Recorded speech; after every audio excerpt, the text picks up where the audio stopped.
બૌદ્ધ ધર્મની અતિની ગતિ જ્યારે થઈ ત્યારે જગતગુરુ શંકરાચાર્ય રૂપે પ્રગટ થયા. 32 જ વર્ષ રહ્યા અને સનાતનની સ્થાપના કરી. એનો અર્થ શું?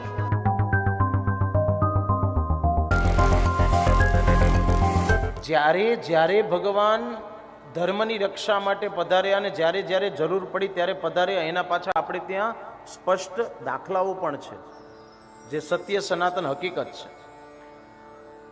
બૌદ્ધ ધર્મની અતિની ગતિ જ્યારે થઈ ત્યારે જગતગુરુ શંકરાચાર્ય રૂપે પ્રગટ થયા. 32 જ વર્ષ રહ્યા અને સનાતનની સ્થાપના કરી. એનો અર્થ શું? યદા યદા હિ ધર્મસ્ય, જ્યારે જ્યારે ધર્મને જરૂર પડી છે ત્યારે ત્યારે ભગવાન કોઈને કોઈ રૂપે આવ્યા છે. પછી એ સંતના રૂપે હોય, ભક્તના રૂપે હોય, સામાન્ય માણસના રૂપે પણ હોઈ શકે. એના માટે એને કઈ 4 હાથ લઈ અને પ્રકટ થવાની જરૂર નથી.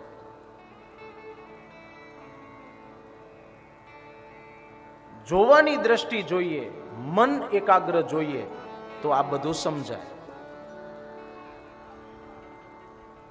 આપણી તળપદી ભાષામાં સીધું કહું ને, ગઈઢિયાઓ પાસેથી સાંભળ્યું હશે કોકે કે ઈયળ ભમરીનું ચિંતન કરતા કરતા જો ભમરી બની જાય, એને પાંખો આવી જાય, તો આપણામાં રહેલો આત્મા જીવ જો પરમાત્માનું ચિંતન કરે તો શિવનો બની જાય. માટે આત્માની ગતિ પરમાત્મા તરફ લઈ જવાની આ કથા છે. આ ખાલી વાર્તાઓ નથી. કેવલ કથા કોઈ કમાવવાના સાધન નથી. કથા કોઈ જીવન જીવવાનો કોઈ માર્ગ નથી. જીવનને ચલાવવાનો માર્ગ નથી, પરંતુ આ જીવનને બચાવવાનો માર્ગ એ જ કથા છે.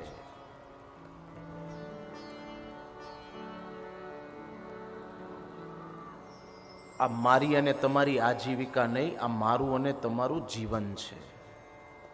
પછી કોઈ પણ ગ્રંથ હોય, કોઈ પણ પુરાણ હોય, કોઈ પણ દેવની કથા હોય કે દેવીની કથા હોય,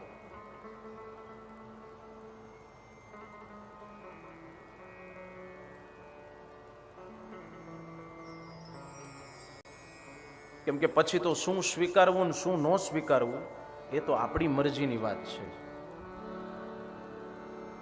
3 કલાકના સત્ર પછી આપણે કેટલું લેવું ને કેટલું સમજવું આપણી સ્વતંત્રતા ઉપર નિર્ભર હોય છે.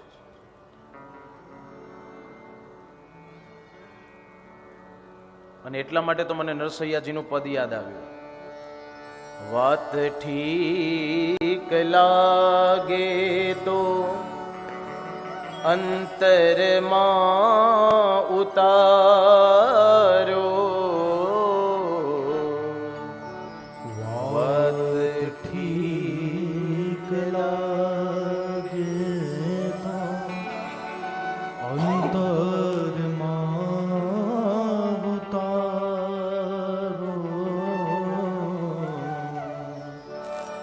જીવ રાજનેક રામ સહારો. જીવ રાજનેક રામ સહારો. आओ भाइयों आओ बहनों, कथा गंगा नाओ.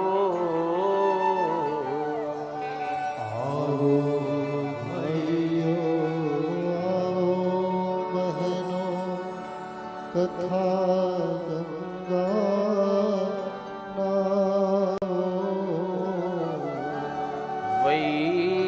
વૈષ્ણવ થવા માટે લેવા જે બોલાવો.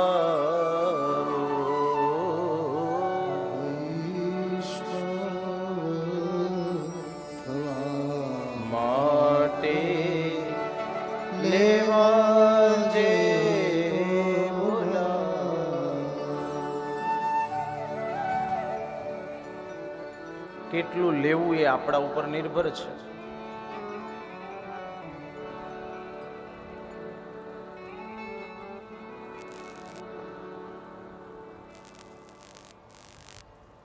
માટે 24 અવતારોની ચર્ચા કરી. પણ જ્યારે જ્યારે ભગવાનને જરૂર પડી છે, ભક્તોને જરૂર પડી છે, જ્યારે ભગવાનને અનુકૂળ લાગ્યું છે કે હવે ધર્મની રક્ષા માટે મારે જવું પડે, ત્યારે ભગવાન આવ્યા છે.